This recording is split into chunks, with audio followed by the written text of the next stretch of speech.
King alikuwa boy fulani, alikuwa na dream ya kukuwa billionaire vibaya sana. Kijana alikuwa anatamani pesa. Na sasa hakuwa anapenda shule. Of course mzazi wake alimweka shule lakini hakuwa anapenda. So ilibidi atoke home, atoroke, aenda akae kwa street ndio endelee kufigure out aje ni aje nitapata do. King akaepa kwao, akaenda nje. Akaenda kuhustle aone vile atafuata hiyo dream yake. Sasa King alikuwa anaenda kulala kwa maduka, hizi maduka zinakuanga tu nje hizo, unaenda unapata zimeanikwa viatu, kibanda, aenda anaingia hapo chini analala, ama anapanda mahali hivi analala. Hapo ndo King alikuwa anakaa. Masaa ya usiku anaingia analala. Mchana anaingia anatafuta job mjengo, anabebea watu maji, vitu kama hizo. Sasa King siku moja akapata na simu fulani chini, simu fulani imepasuka kioo na hata ina betri. Akaiangalia kitu fulani kamvuruta. Sasa akasikia tu like hii simu kuna venye ni attached nayo. Kuna jamaa fulani anakuanga na nini ya kutengeneza simu mahali hapo mahali anajua. Akaenda kwake huyo jamaa akamwangalia, ambia yeye hapana kijana. Hapana. Huyu ni mzee. Huyu mzee akamwambia hapana. Sasa King akatoka. Akaenda chini street huko chini kabisa, akapatana na jamaa fulani, kijana kama mzee, ni aje, nimepata hii simu manzee, si nifunze ka kitu kuhusu simu. Akamwambia ina mambo, ni sawa, mimi nitakufunza. Akamwambia simu kitu ya kwanza inafaa kuwa nayo ni betri. Simu bila betri haiwezi fanya kazi. Of course King alikuwa anajua simu bila betri haiwezi fanya kazi, lakini kitu kingine alimfunza ya maana ni kama una simu umeletewa simu na unaambiwa iko na shida ya betri, hivi ndo una change, unafungua ma screen una change. Huyu jamaa akaonyesha King vile ana change simu. So King akabambika akasema, huyu jamaa ni mzuri, amenifunza ku change. Of course nilikuwa najua sio ni King anasema of course nilikuwa najua simu kukaa bila betri ni mbaya, lakini sasa juu ameonyeshwa vile anafaa ku change. King alikuwa na knowledge akasema, huyu jamaa ameniokoa. Huyu jamaa akamwambia, sasa juu unajua sasa nishakufunza, enda utafute do uone kama utaweka betri, alafu tena utafute do ukuje uchange screen.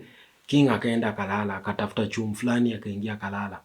Asubuhi yake kuamka akarudi paka kule ule boys mwenye alimfunza kutengeneza simu, akamwambia, bro, manze siko ubaya.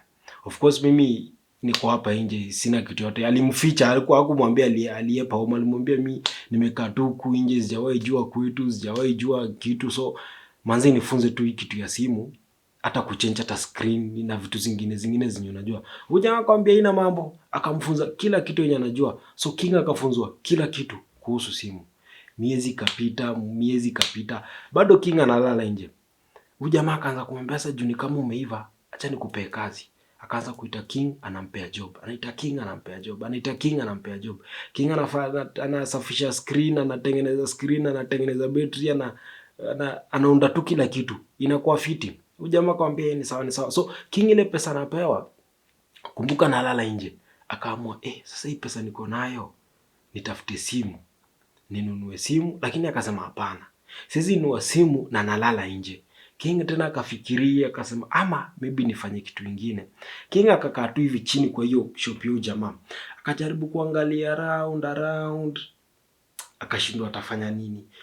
Kuangalia next, unajua jamaa mlango yake ilikuwa opposite na cyber fulani. King kukaa tu hivi akaangalia, akaona ile cyber inakaaje, ile cyber inakaa fiti. Akaamua sasa atatengeneza software. Akaenda do yenye alikuwa nayo, tuseme alikuwa mzee kitu kama 30k. Akaenda akanunua laptop ya 26. Akaenda kwa hiyo cyber akamwambia, ni install ya Windows, alafu niweke vitu kadhaa nini vitu aliambiwa mzee wa cyber. Akamwekea kila kitu yenye King alikuwa anataka. King akaenda akakaa chini kwa kinyozi huu, yani kwa akamweka chini kwa shop huyu jamaa mwenye alimfunza kuunda simu. King akaanza kusoma coding, miezi kakuja, miezi kapita, mwaka ikaisha. King bado anasoma coding na analala nje na akona pesa, si ati hana pesa. Kumbuka King anafikiria vile atakuwa tajiri. All this time amesoma coding, alikuwa anataka kutengeneza software ya kutengeneza simu, ya kusaidia mtu yote. Kama uko na shida ya simu, kama unataka nini kuhusu simu, kama unataka, akaunda tu software fulani mali safi. Siku moja jamaa fulani akapita hapo karibu, jamaa ako na gari. King hakuwa anajua ako na gari, though tuseme for example huyu jamaa alikuwa ameenda amepark gari yake mahali. Akazunguka hivi akakuja hapo akamwambia, ni aje niko na ule jamaa mwenye alifunza King kutengeneza simu hakuwa King, alikuwa peke yake. Jamaa tuseme, yani jamaa alikuwa ametoka ameenda kucheki shughuli fulani kwingine, akaacha King hapo.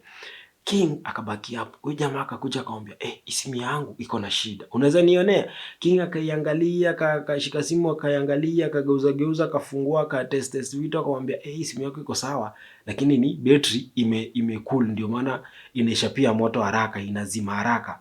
Akamwambia ni sawa, ni chinchi. King akamchinjia.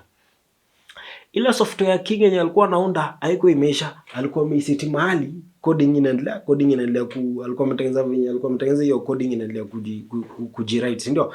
Sasa jamaa akamuuliza, kijana, hiyo coding unafanya huko nyuma inakaa next level, unatengeneza nini? Akamwambia, mimi hiyo ni kitu fulani natengeneza kutengeneza simu, in case mtu ako na issue na simu, ama anataka kujua model ya simu, ama anataka kufanya kitu yote kuhusu simu, anaipata hapo.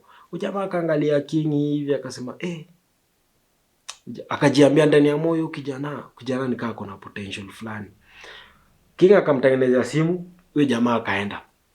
After wiki moja imepita, huyo jamaa tena akarudi, akapata King na ule jamaa hapo ndani. Akaita King akamwambia, kijana, naweza ongea nawe hapo nje kiasi? King, huyo jamaa akamwambia, ina mambo, ni sawa, enda.